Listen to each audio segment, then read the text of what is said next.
ayda daha çox hansı ibadətə üstünlük verilməlidir və ümumiyyətlə niyə məhz bu ayda edilən dualar qəbul olunar, digər aylarda edilən dualar qəbul olunmur? Bax, belə sualım mütləq şəkildə insan beyninə gəlir bu sual. Təbii ki, bilirsiniz, Ramazanın fəzilətini bir qədər təqdim etməkdən ötürü müəyyən vaxtlarda da açığı deyək ki, xurafat və mühümat qarışıb və müxtəlif mübaliğəli fikirlər səsləndiriblər. Siz demişkən, yəni məntiq var da, belə çıxır ki, başqa aylarda məgər bu qəbul olunur. Yəni, bu əslində Ramazan ayında daha çox məsuliyyət var. Məsuliyyət daha ağırdır bu ayda.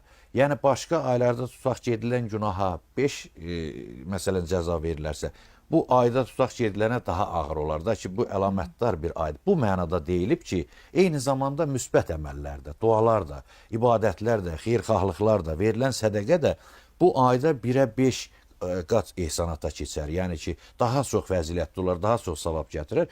Bax, bu nəzərdən baxdıqda, yəni Ramazan ayında daha çox insanlar şübhəsiz ki, fiqhi cəhətdən götürsək, dini İslam hüququ ilə yanaşsaq, ibadət etməlidir. Yəni, namaz daha çox qılmalıdırlar insanlar.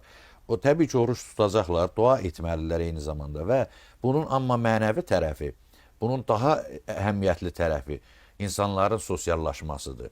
İnsanların bir-birinə münasibətidir. Tutaq ki, birinci dini tərəfini, ehkam tərəfini götürdük ki, bəli, Allahın buyruqlarına insan əmr edir, ac qalır, oruç tutur, sudan çəkinir və deyək ki, müxtəlif vasitələrlə dualar edir və buyurulanları yerinə yetirir.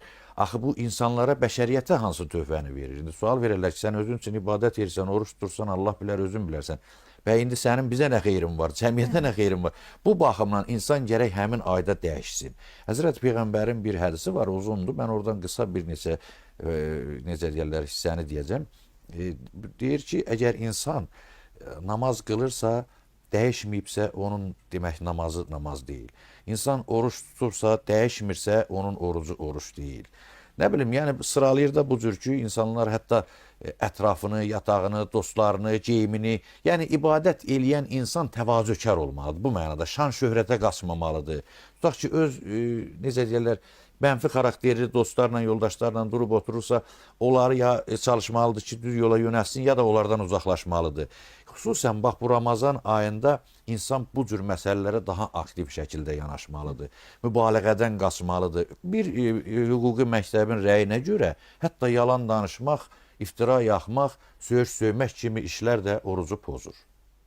Yəni, bu artıq o deməkdir ki, insan bu əməllərdən çəkinməlidir, daha çox yaxşı əməllərə meyl edir. Əslində, bu həm də insanı tərbiyələndirən, şübhəsiz ki, tərbiyələndirən bir məktəb. Məktəbdir, bəli, bu bir məktəbdir və çox təəssüf ki, bu məktəbdən bəzən dəb xatirinə də istifadə edənlər var. Mən orucam, bu dəb xatirinə, göstəri üçün orucam deyənlər və əməllərində tam əksini eləyənlər də var. Və daha çoxdur. Təbii ki, bu bütün hallarda olubdur. Son dövrdə də həqiqətən bu cür insanlar var.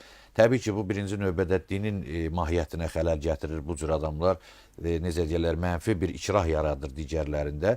Bu doğru deyil, bu düzgün deyil. Oruç tutmayan tutmasın, məsələn, inanmayan inanmasın. Ancaq gəlib o ibadətin içində, o dinin içində artıq bu cür əməllərlə dini pozmağa çalışmaq, mənfi fikir yaratmaq, bu daha ağır bir günahdır. Nəinki o, deyək ki, müxtəlif əqidəli insanlar var, ateist var, deist var, inanmayan var. Bunlar təbii ki, bunlara Quran da hörmətlə yanaşır ki, inanmayan inanmasın. Ləkum dinukum vəliyə din. Onların dini, ona bizim dinimiz bizədir. Burada məcburiyyət yoxdur dində, lə ikraha fid din. Ancaq burada bəzi adamlar var ki, münafiqlik, doğrudur. Yəni riyakarlıq, dindən sui-istifadə, bəziləri biznes məqsədi üçün istifadə edir. Bəziləri özünü mömin göstərmək üçün ki, bu, nə bilim, müəyyən müxtəlif mənfəmələrlə məşğuldurlar ki, desinlər ki, bunlar güya mömindir bu adamlar. Və yaxud da necə deyərlər, cənnət almaq üçün o dünyada. Bu da tacirlərin alveridir. Həzrət Əlinin də hədisi var, buyurur ki, yəni ibadət 3 qismdir. Təbii ki, insanlar bəziləri dünya malı üçün ibadət edirlər ki, mənə bir şan şöhrət bəxş elə, filan vəzifəyə, mənsəbə çatım, filan maşın alım, filan evə mənsub olun və s.